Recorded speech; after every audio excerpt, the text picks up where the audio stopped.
एक बार फिर से स्वागत है घटना चक्र में आपका। हम चर्चा कर रहे हैं उत्तराखंड में जो तबाही और तबाही के बाद जो राहत बचाव जारी है। 1 लाख से ज़्यादा लोगों को निकाला गया है। कई हज़ार लोग अब भी फंसे हुए हैं 2000 के।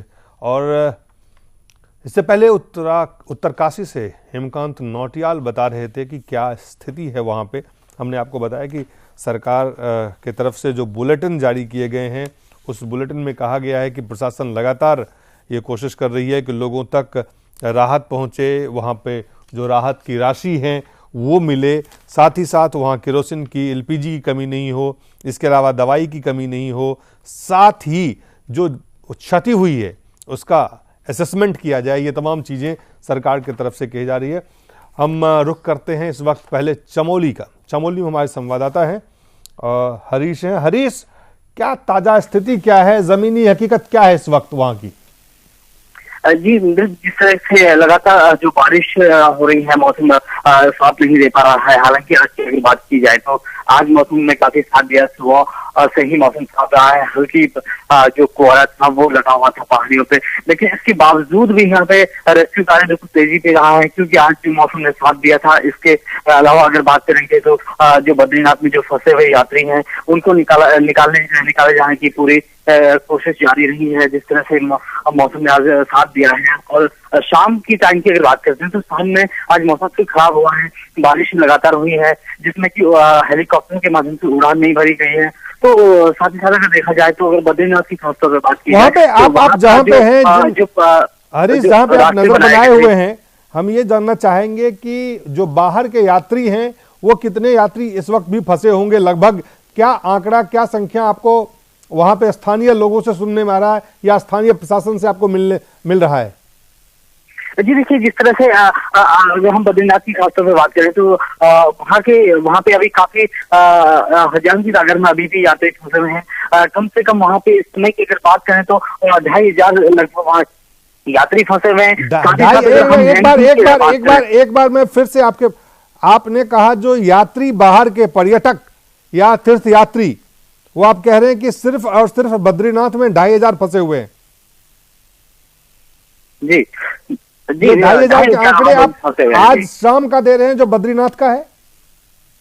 जी, ये आंकड़े जो आप 2500 का बता रहे हैं, ये वो बाहर के यात्री हैं जो फंसे हुए हैं? जी बिल्कुल। ये सिर्फ बद्रीनाथ में है?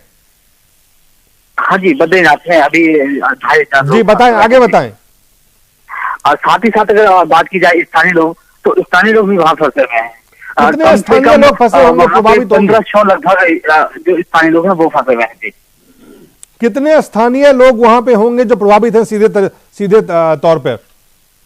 जी देखिए, मैं आपको बताना चाहूंगा कि जो यहाँ चमोली जनपद की हम खासतौर पर बात करें तो यहाँ पे जितने जो स्थानीय लोग होते हैं यात्रा से निर्भर होते हैं। तो जिस तरह से बद्रीनाथ की अगर बात करें तो बद्रीनाथ में हजारों की संख्या में लोग रहते हैं वहाँ पे यात्रा के लिए। लेकिन अभी खासतौर पर अगर बात की जाए तो इस समय की अगर बात करें तो वहाँ पे इस समय 1500 लगभग जो स्थानीय लोग हैं वो वहाँ फंसे हुए हैं। साथ ही साथ जो गाड़ियां हैं 700 से ज्यादा वहाँ पे गाड़ियां फंसी हुई हैं।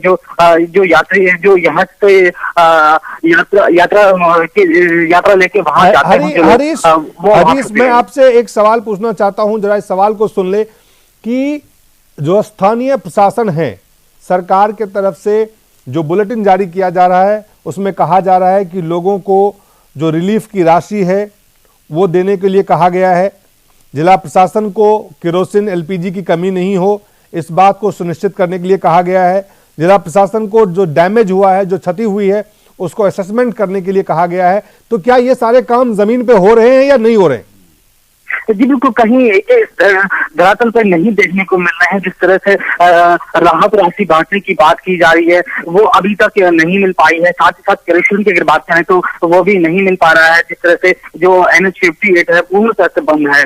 जो तमाम जगह है, जैसे हम सिरोबगढ़ की बात करें तो वहां पे बंद है। इससे जो वहां पे लोडेड जो गाड़ियां होती हैं, जो टैंकर होते हैं, वो यहाँ तक नहीं पहुंच पा रहे हैं। अगर खास तौर पर हम बात करें यात्रा रूट के छोड़कर, अगर हम उन गाँव की बात करें जहाँ पे सबसे ज्यादा प्रभावित जो इलाके हुए हैं, जैसे पेंड्र वैली की बात करें तो वहां पे भी इस समय बहुत ज्यादा दिक्कत है। पेट्रोल पूरे जनपद में नहीं मिल पा रहा है। जो खासतौर पर गोपेश्वर की बात करें तो यहाँ पे आए दिन पेट्रोल पंपों पर चिट लगी हुई कि पेट्रोल समाप्त। तो ये बड़ी समस्या इस समय खासतौर पे जो चमोली है, गोपेश्वर है, बद्रीनाथ, जोशीमठ के जो इलाके हैं, साथ ही साथ में अपनी पिंडर घाटी की बात करें तो वहां पे भी ये समस्या बिल्कुल आ रही है। जी जी, एक और अब मैं आपसे सवाल पूछना चाहूंगा। जो वहां पे काफी जो स्थिति है उसमें लोग बीमार भी होंगे, दवाइयां वहां पे पहुंच पा रही है, डॉक्टर्स वहां पे पहुंच पा रहे हैं, मेडिकल जो रिलीफ है उसके क्या स्थिति है इस वक्त?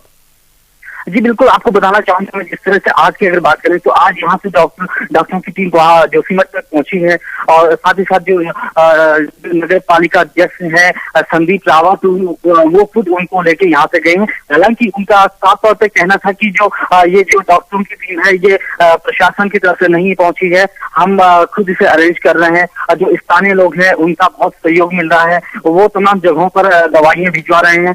जो साथ ही साथ जो संगठन है वो भी आगे बढ़ चढ़ के हिस्सा दे रहे हैं। तो कहीं ना कहीं मैं समझता हूं कि जो स्थानीय लोग हैं वो उनका बड़ा सहयोग इस समय यात्रियों को मिल पा रहा है और साथ ही साथ जो एक आखिरी सवाल हरीश लगाए जा रहे हैं। एक आखिरी सवाल मैं जानना चाहूंगा आपसे, जो जिला प्रशासन है, स्थानीय जिला प्रशासन का रवैया किस तरह से है? कितने चुस्त दुरुस्त, कितने एक्टिव, कितने तन्मयता से, जिस तरह से सेना के राहत काम को अगर हम देखें, आईटीबीपी के राहत काम को देखें, वायुसेना को देखें और फिर हम जिला प्रशासन के काम को देखें तो कितनी, अगर कहें कितनी गंभीरता से जिला प्रशासन इस काम को कर रहा है, स्थानीय प्रशासन कर रहा है? जी देखिए, जिस तरह से स्थानीय प्रशासन की अगर खासतौर पर बात की जाए तो जो स्थानीय प्रशासन है वो लगातार जो यात्रा रूट जो हमारा जोशीमठ है वहां पे मौजूद है और साथ ही साथ जो अन्य जो प्रभावित क्षेत्र है वहां तक अभी तक राहत नहीं पहुंच पाई है।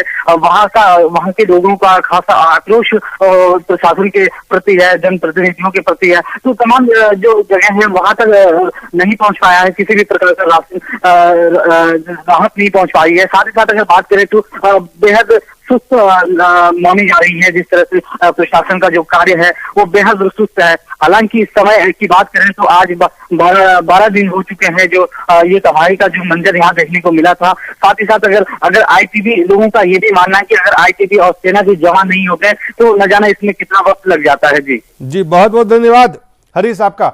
बेहद सुस्त है जिला प्रशासन, स्थानीय प्रशासन, और जो बातें दादा कही जा रही है और इस वक्त जो स्थिति है, कम से कम सरकार जो कर रही है तो वो है, लेकिन जो लोग प्रशासन में जहां भी बैठे हैं उसकी स्थिति को देख के लगता नहीं कि सेना की भी अपनी एक सीमा है जहां तक वो काम कर सकते हैं। देखिए, ये बात खाली आज यहाँ पर तो एक आपदा स्थिति ऐसी पहुंची है जिसमें जिस ढंग की सरकार की ओर से होना चाहिए या जो भी उन्होंने बुलेटिन में दे, कुछ भी दे, ये है, ये तो बुलेटिन है। अब इसके कहाँ तक पहुँच पा रही है, कहाँ तक नहीं हो रहा है वो आपको मालूम है जी। हमेशा जो दिखाई देता है कि जिस ढंग की सेना ने या सेना के साथ जो हमारे बाकी जो जुड़े हुए हैं, आईटीबीपी के हैं, वायुसेना के हो, ये अपनी जान कबूल करके, बहुत सारे हमारे शहीद भी हो गए, ये कबूल करके जिस ढंग से काम करते बचाते हैं, ठीक ऐसा दिल हो, ऐसा हो ये उनके अंदर जो प्रशासन जो है ये इतनी उसमें गंभीरता से भाग नहीं लेते हैं। हमेशा देखा गया कि जाने की बात है या कहीं पर हाँ हमने भेज दिया वो कहाँ पहुँचा मालूम नहीं है। जैसा दवा दारू की बात है, ये दवा दारू जो है कि वो डिसेंट्री हो या डायरिया हो, इसके थोड़ा बहुत भेज देते हैं, लेकिन डॉक्टर के ग्रुप भेजना या डॉक्टर के साथ भेजना, ये गैस जो भेज रहे हैं, गैस कहाँ तक पहुँच रहा है किधर है, अब गैस भी है तो बाकी क्या है।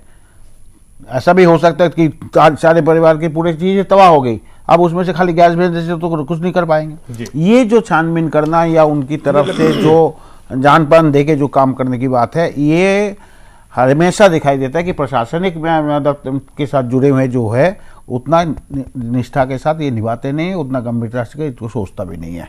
ये सेना जो कमिटेड है जी, वो जितना, जैसे आपने देखा होगा भारत सेवाश्रम हो, रामकृष्ण मिशन हो, ये जो प्रतिष्ठानें हैं, ये जो भी जिस ढंग के अपने को समर्पित करके अब काम करते हैं। समर्पित करके काम करते हैं, समर्पण भाव से काम करते हैं। उस समर्पण भाव से जिला प्रशासन और स्थानीय प्रशासन काम नहीं कर पा रहा है, कहीं नहीं हो रहा है। ये लोग ज्यादा से ज्यादा, आप देखोगे ज्यादा से ज्यादा इसमें वो आखिर राज्य सरकार के तरफ से भी देखिए जिस तरह से लगातार रिपोर्ट बताया जा रहा है, जिस तरह से कहा जा रहा है, लेकिन स्थानीय प्रशासन पे लगता है। जी दिलीप, देखिए एक बात हम लोग भूल रहे हैं कि इस देश का जो सिविल एडमिनिस्ट्रेशन है, छोड़ दें ये एक ऐसी आपदा है, ये बड़ी ऑड सिचुएशन है, ये कभी कभी देशों में घटती है, कहीं भूकंप आ गया, कहीं बाढ़ आ गई, जिस तरीके से बादल फट गया।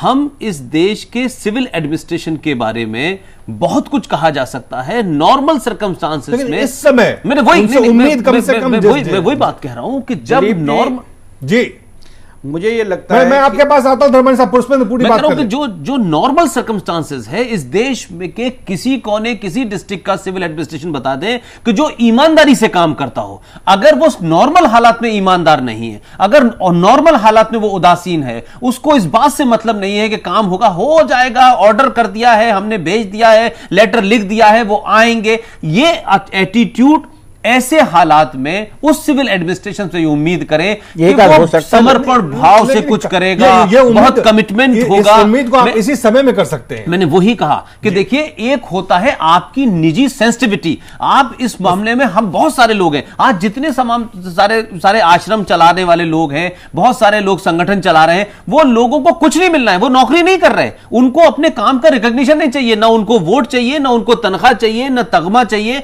ना किसी के सामने उनको, उसके बावजूद वो है समर्पण, वो है कमिटमेंट, उसमें किसी को जवाब देने नहीं। ये तमाम सारे लोग नौकरी कर रहे हैं और ऐसे हालात से अपना फायदा उठाना भी चाहते हैं। धर्मानी साहब, आपके पास मैं आऊंगा, लेकिन एक छोटे से ब्रेक के बाद